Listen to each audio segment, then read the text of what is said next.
Magandang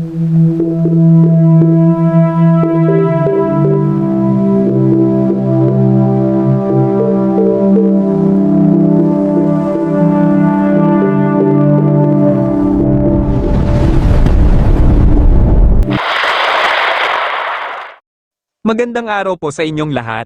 Ngayon po ay magbibigay tayo ng update tungkol sa bagyong minomonitor natin sa loob at labas ng Philippine Area of Responsibility. Ang bagyo, na may lokal na pangalang Tino, ay nasa loob na ng ating Area of Responsibility at patuloy na lumalakas. Kasalukuyan itong isang tropical storm na may lakas ng hangin umaabot sa 85 km per hour at may pagbugso na 105 km per hour. Kumikilos ito pakanluran sa bilis na 25 km per hour at huling namataan sa layong 657 km silangan ng Eastern Visayas. Dahil sa mabilis na pagkilos ng bagyong Tino, pinaghahanda natin ang ating mga kababayan. Sa kasalukuyan, nakataas ang signal number 1 sa Eastern Samar, Dinagat Islands, Siargao, at Bucas Grande Islands.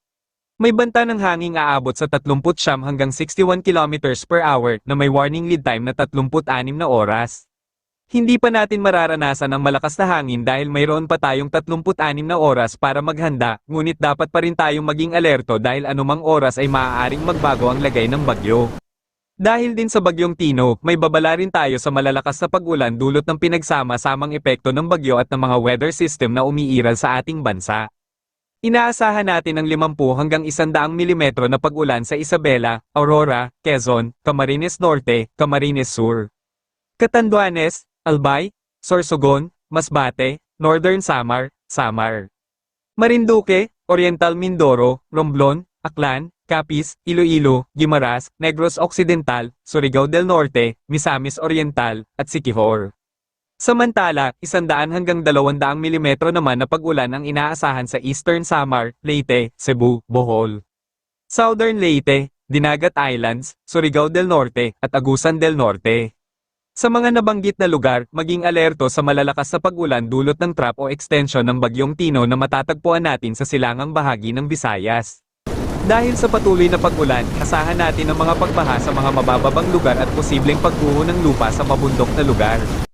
Kaya kung ang inyong lugar ay nasa mababang lugar at mapanganib sa pagdaan ng bagyong Tino, mas mainam na lumikas muna tayo sa mas ligtas na lugar upang mailayo tayo sa panganib na dala ng malakas na hangin at mga pag-ulan. Base sa ating pagtaya, ang posibleng daanan ng sentro ng bagyo ay ang unang paglandfall nito sa Dinagat Islands, Surigao del Norte, patungo sa pangalawang landfall sa Southern Leyte, sa lugar ng Maasin City, Silago. At sa pangatlong landfall nito sa Northern Bohol, sa lugar ng Inabanga, at ang pang-apat na landfall naman sa Central Cebu, sa lugar ng Cebu City, Talisay City, at sa panglimang landfall naman nito sa Negros Oriental, palabas ng Negros Occidental, patungong Palawan. Ngunit sa pagdaan ng bagyo, posible pa ring maagip ng sentro ng bagyong Tino ang Southern Antique at Iloilo bago tuluyang maglandfall sa northern portion ng Palawan. Kaya ang mga nasabing lugar ang posibleng paglandfallan ng bagyong Tino na lubos natin pinaghahanda dahil bago ito maglandfall sa ating kalupaan o sa ating bansa, nasa typhoon category na po ito na kung saan nakataas na po ang signal number 4 sa mga nasabing lugar at mga kalapit na lugar naman ay may nakataas na wind signal pababa.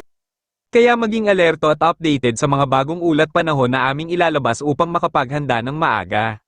Samantala, dahil sa bagyong Tino ay patuloy po ang ating pag-update para sa lagay ng bagyo at upang makapaghanda ang ating mga kababayan kung ano nga ba ang latest na lagay ng bagyo.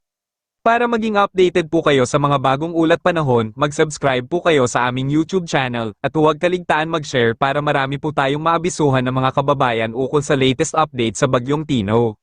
Bukod sa bagyong Tino, mayroon pa rin tayong monitor na bagong low pressure area sa silangang bahagi ng Mindanao na nasa labas ng ating Philippine Area of Responsibility at huling namataan sa layong 2,035 km silangan ng Mindanao, na patuloy pa rin ang pagdevelop nito. Base sa latest satellite image natin, makikita natin ang mga pag-ulan na taglay nito, ang mga thunderstorm. Base sa latest tropical cyclone threat potential na inilabas ng PAGASA, pagsapit ng October 30 to November 5, makikita natin ang tatlong tropical cyclone na mabuo, na kasalukuyan na po natin minomonitor, sa kasalukuyan na bagyong Tino at ang sana kanluran at silangang bahagi ng ating bansa na low pressure area. Pagsapit ng November 6 sa November 12, makikita natin ang bagyong Tino na tumatawid ng ating bansa na may kasunod itong panibagong bagyo na papasok, kaya maging alerto lang po mga kababayan at manatiling updated na kung saan ang low pressure area sa kanluran bahagi ng bansa ay naglaho na.